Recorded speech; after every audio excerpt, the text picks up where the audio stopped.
آج ہمارا جوان پھٹی پینٹ پہننے کو فخر محسوس کرتا ہے، ادھر سے بھی پھاڑ لے ادھر سے بھی پھاڑ لے، کانوں میں بالیاں، ہاتھوں میں چوڑیاں۔ تمہارے اخلاق تو نہیں چاہیے؟ تم نے ظالموں کو ٹی وی پر ناچتے ہوئے دیکھا، ان کے برے اخلاق کی پیروی کرنے لگ گئے۔ تمہیں پتہ نہیں تمہارا چہرہ تو تاجدار مدینہ کی امانت ہے، حضور پاک کے غلام ہو۔ دنیا کو یہ بتاتے۔ آج مجھے حیرت ہوتی ہے، کئی نوجوان اس بات سے کتراتے ہیں کہ میاں داڑھی چہرے پر اچھی نہیں لگتی۔ کیوں؟ 4 لوگوں کے ساتھ اٹھنا بیٹھنا رہتا ہے، کام کاج ہے، ہمارا بزنس ہے، جاب ہے، اور پھر لوگ ہمیں تانا مارنے لگیں گے۔ تم ان 4 لوگوں کے لیے جیتے ہو یا بتاؤ اس محمد عربی کے لیے جیتے ہو؟ اس رسول پاک صلی اللہ تعالی علیہ وسلم کا خیال نہیں کیا؟ دنیا کے ان تانوں کی فکر تو تمہیں ہو گئی۔ میں آپ سے کہنا چاہتا ہوں، ٹھیک ہے، اچھی بات ہے، ایک نوجوان سے میرا مکالمہ ہوا تھا، میں نے اس سے کہا تھا کہ بیٹا دنیا میں جس کا تو فین ہے، جس کے کیریکٹر کو بہت زیادہ پسند کرتا ہے، کوئی خان ہو، پٹھان ہو، کوئی بھی ہو، جس کے ہیئر اسٹائل تو اپناتا ہے، اس کے کپڑے تو پہنتا ہے، ایک بات کرتے ہیں، مرنے کے وقت تو بھی ایک چٹھی لکھ دینا اس کو، جس کا تو فین ہے، جس فلمی ایکٹر اور ہیرو کا تو مقلد ہے، چاہے وہ خاتون ہو چاہے وہ نوجوان ہو، دونوں سن لے، ان کو ایک خط لکھ دینا کہ میں دنیا سے جا رہا ہوں، میں جا رہا ہوں، قبر میں جاؤں گا، اگر منکر نکیر آئیں تو آپ آ جانا، میری مدد کرنا۔ وہ نوجوان ہنسنے لگا، کہا کہ حضرت کیسی بات کر رہے ہیں، کیا وہ کوئی ہیرو اور ایکٹر قبر میں آ کر میری مدد کریں گے؟ تو کہا پھر تو اس کی پوری تقلید کرتا ہے، اس کی طرح چلتا ہے، اس کی طرح بیٹھتا ہے، اس کی طرح کھاتا ہے، اس کی طرح پہنتا ہے، پھر کیوں؟ جب تجھے یہ پتا ہے وہ آ نہیں سکتا تو کیوں اس کے پیچھے چلتا ہے؟ میں نے کہا، اس نے کہا یہ کوئی چٹھی لکھ دیں تو کیا وہ آئے گا؟ کہا تیرا نہیں آتا، لیکن میں لکھتا ہوں تاجدار مدینہ کو، میں لکھتا ہوں میرے مصطفیٰ کو، جانے سے پہلے کہتا ہوں یا رسول اللہ، میں نے کوشش کی آپ کی سنتوں پر چلنے کی، میں نے چہرہ ویسا بنایا جیسے آپ نے حکم فرمایا، میں نے امامہ اس لیے پہنا کہ آپ پہنتے تھے، یا رسول اللہ آپ کی طرح چلنے پھرنے اٹھنے بیٹھنے اور کھانے کی کوشش کرتا رہا، اب دنیا سے جا رہا ہوں، اگر منکر نکیر آئے تو میرے آقا آپ آ جانا۔ وہ نوجوان کہتا ہاں وہ تو آ سکتے ہیں۔ اس نوجوان نے کہا وہ تو آ سکتے ہیں۔ کہا نوجوان تجھے جب اتنی سمجھ ہے کہ قبر میں جو آنے والا ہے وہ دنیا دار نہیں آئے گا، وہ مصطفیٰ کریم ہی آئیں گے، تو اسی لیے تو اعلیٰ حضرت نے تجھے سمجھایا تھا، آج لے ان کی پناہ، آج مدد مانگ ان سے، آج لے ان کی پناہ، آج مدد مانگ ان سے، پھر نہ مانیں گے قیامت میں اگر مان گیا۔ عزیزان گرامی وقار، حضور پاک صلی اللہ تعالی علیہ وسلم سے وفا کرنا سیکھو۔ میں آج ہمارے مجمع میں اور ہمارے محلوں میں پنپنے والی ان خرابیوں کا بھی ذکر کرنا چاہتا ہوں، جن کے ہاں تربیت نام کی کوئی چیز نہیں رہ گئی، اولاد کو اس طرح سے پالا جا رہا ہے جیسے لگتا ہے کہ ان سے ہمارا کچھ ہونا ہی نہیں ہے۔ ہر بچہ پیدا ہونے کے بعد یہی تمنا کہ اس کو ڈاکٹر بنایا جائے، انجینئر بنایا جائے، بعد میں چل کر کے وہ ڈاکو بھی بن جائے، فرق نہیں پڑتا۔ تربیت اسی انداز سے کی جا رہی کہ بچہ فراٹے دار انگریزی بولنے والا ہونا چاہیے، لیکن باپ نے یہ توجہ کبھی نہیں کی کہ میرے مصطفیٰ کی چند حدیثیں بھی اسے یاد ہو جائیں۔ ان جوانوں کا حال تو یہی ہے، فلمی ڈائلاگ اور گانے تو انہیں یاد ہیں، پکڑ کر کے پوچھ لینا کیا تجھے تیرے نبی پاک کی زبان سے نکلے ہوئے کلمات بھی یاد ہیں؟ تو ٹی وی دیکھ کر کے ان کے ڈائلاگ تو اپنا لیتا ہے، یاد کر لیتا ہے، اپنے نبی پاک کے اخلاق و کردار اور ان کی حدیثیں آج تک کیوں نہیں یاد ہو پائی؟ میرے عزیزوں، کچھ تو ہمیں انصاف کی ضرورت ہے۔ انصاف کرو میرے آقا صلی اللہ تعالی علیہ وسلم کی محبت کے ساتھ۔ میں ان صحابہ کی بات کرتا ہوں جنہوں نے صرف باتیں نہیں کی تھی، باتیں نہیں، اپنا سب کچھ نچھاور کیا۔ ایک خاتون مدینے کی دوڑتی ہوئی آئی جب حضور پاک جہاد میں جا رہے تھے، 1.5 سال کا بچہ لے کر آئی، توجہ چاہتا ہوں، 1.5 سال کا بچہ لے کر آئی، کہا یا رسول اللہ اس کو اپنے ساتھ قبول کر لیں۔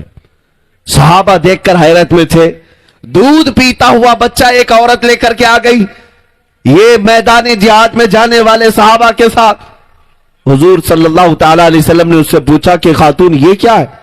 اس عورت نے کہا آقا آپ کی عزت پر سوال آیا، مدینے کے ہر گھر کا جوان باہر نکل پڑا، لیکن افسوس ہے میرے گھر میں کوئی مرد نہیں ہے، میرے شوہر کا انتقال ہو چکا، میرے گھر میں کوئی اور مرد نہیں سوائے اس 1.5 سال کے بچے کے، یہ دودھ پیتا ہے۔ میں نے سوچا کہ اسی کو آپ کی بارگاہ میں پیش کر دوں۔ پوچھا کسی صحابی نے اس کا کیا ہوگا؟ توجہ چاہتا ہوں، مدینے کی ان خواتین پر لاکھوں سلام، کروڑوں سلام۔ وہ خاتون کہتی ہے میں جانتی ہوں میرا بچہ چل نہیں سکتا، تیر و تلوار نہیں چلا سکتا، لیکن یا رسول اللہ آپ اپنے کسی مجاہد صحابی کے ہاتھ میں یہ بچہ دے دیں، جب دشمنوں کی طرف سے تیر چلیں تو میرا بچہ ڈھال کے کام تو آ سکتا ہے، میرا بچہ ڈھال کے کام آ سکتا ہے۔ یہ قربانیاں تھیں ان مدینے والوں کی، انہوں نے سب کچھ لٹا کر کے بھی کہا تھا جان دی ہوئی اسی کی تھی، حق تو یہ ہے کہ حق ادا نہ ہوا۔ آج کچھ نہ پیش کر کے اگر ہم عاشق رسول ہونے کا دعویٰ کریں تو میرے عزیزو ضمیر ملامت کرتا ہے، ضمیر ملامت کرتا ہے۔ صرف نعروں کا نام ہی اگر عشق رسول ہوتا تو آج دنیا میں پتہ نہیں کتنا بڑا انقلاب آ گیا ہوتا۔ ہمارے اتنے عظیم نعرے ہیں، صرف نعروں کا مطلب عشق رسول نہیں ہے۔ یہ شہادت گہ الفت میں ہے قدم رکھنا، لوگ آسان سمجھتے ہیں مسلمان ہونا۔ مصطفیٰ کریم صلی اللہ تعالی علیہ وسلم کی محبت اگر حقیقت میں ہے تو کچھ چیزیں تو تمہیں چھوڑنا ہوگا۔ دنیا کے اخلاق و کردار کو ٹھوکر مارو، آؤ اور دنیا کو بتاؤ سب سے زیادہ حسین چہرہ دنیا کا اگر کوئی ہے تو وہ گنبد خضرا والے کا ہے۔ کیا تمہیں اس بات کا یقین نہیں ہے؟ ہر بندہ مسلمان یہی کہتا ہے میرے نبی کے اخلاق سب سے عمدہ، میرے نبی کا چہرہ سب سے اعلیٰ۔ جو تمہارے پاس سب سے عمدہ اخلاق والے، سب سے اچھے چہرے والے رسول ہیں تو پھر دنیا داروں کی پیروی کرنا تو مجھے سمجھ میں نہیں آتا، پھر کسی اور کی طرف دیکھنا تو سمجھ میں نہیں آتا۔ اے نوجوانوں، تمہاری آنکھیں کب بے حیا ہو گئیں؟ تم عورتوں کے حسن میں مبتلا ہو گئے؟ یا اگر کوئی نوجوان دین سے غافل ہو کر صرف ایک لڑکی کے چکر میں بے دین ہو گیا، اور ان خواتین سے بھی میں کہتا ہوں جو جوان بچیاں ہیں، تم کسی کے چہرے پر فدا ہو گئی یا کسی کے چال چلن پر اور گھر بار چھوڑ کر بھاگنے پر بیٹھ گئی، تو میں پوچھنا چاہتا ہوں اب تک تمہارے دلوں میں ایمان ہی نہیں آیا اور تم نے تاجدار مدینہ صلی اللہ تعالی علیہ وسلم کو دیکھنے کی تڑپ ہی نہیں رکھی۔ اگر تمہاری آنکھوں میں اس بات کی تڑپ ہوتی کہ دنیا کا سب سے زیادہ حسن والا چہرہ وہ مدینے والے کا ہے، پھر دنیا کا کوئی حسن تمہیں دھوکہ نہیں دے سکتا، کوئی جمال تمہیں اپنی طرف مائل نہیں کر سکتا۔ اسی لیے میں کہتا ہوں آؤ آج دنیا میں اگر چہرے اپنے آنکھوں میں کوئی صورت بسانا ہو تو دنیا داروں کی نہیں، تاجدار مدینہ کی۔ میں ایک خد و خال تمہارے سامنے پیش کرتا ہوں۔ یوں ہی صحابہ نے نہیں کہا تھا وَأَحْسَنُ مِنْكَ لَمْ تَرَ قَطُّ عَيْنِي وَأَجْمَلُ مِنْكَ لَمْ تَلِدِ النِّسَاءُ خُلِقْتَ مُبَرَّأً مِنْ كُلِّ عَيْبٍ كَأَنَّكَ قَدْ خُلِقْتَ كَمَا تَشَاءُ۔ حسان بن ثابت جو صحابی رسول ہیں کہتے ہیں یا رسول اللہ آپ سے زیادہ حسین میری آنکھوں نے دیکھا نہیں، آپ سے زیادہ خوبصورت کسی ماں نے جنا ہی نہیں۔ اور وہ صحابہ یوں کہتے تھے پکار کر کے اللہ نے آپ کو ہر عیب سے پاک پیدا کیا ہے، جیسے آپ کی مرضی تھی مولا نے اس شان سے آپ کو پیدا کیا۔ اے مسلمانوں، آج جو ہمیں دنیا دھوکہ دے رہی ہے وہ صرف اسی بات پر دے رہی ہے، تمہیں کبھی پیسے کی لالچ، کبھی سیاست کی لالچ، یا پھر خوبصورتی اور حسن و جمال کی لالچ۔ یہ تینوں چیزیں ایک مومن کو کبھی بھی خرید نہیں سکتی اس وقت تک جب تک اس کے سینے میں محبت مصطفیٰ ہو اور اس کی آنکھیں روز تڑپتی ہوں اس بات پر کہ میرے آقا آ جاؤ کہ مدت ہوئی ہے تیری راہ میں اکھیاں بچھاتے بچھاتے، حضور کو دیکھنے کی تڑپ جس کے اندر ہو اور وہ روز یہ کہہ کر کے سوتا ہو یا رسول اللہ سنا ہے آپ ہر عاشق کے گھر تشریف لاتے ہیں، میرے گھر میں بھی ہو جائے چراغاں یا رسول اللہ۔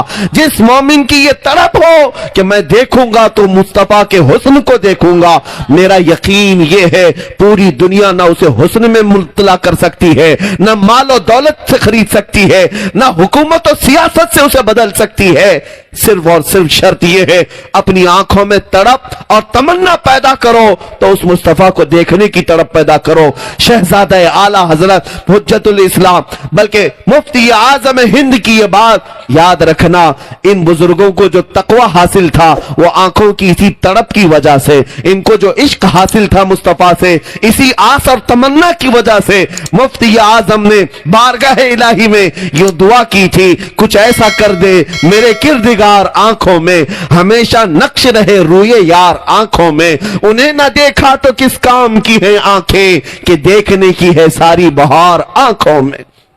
میرے عزیزوں، حضور پاک صلی اللہ تعالی علیہ وسلم کی طرف جب تک تمہارے آنکھوں میں نہیں آئے گی یہ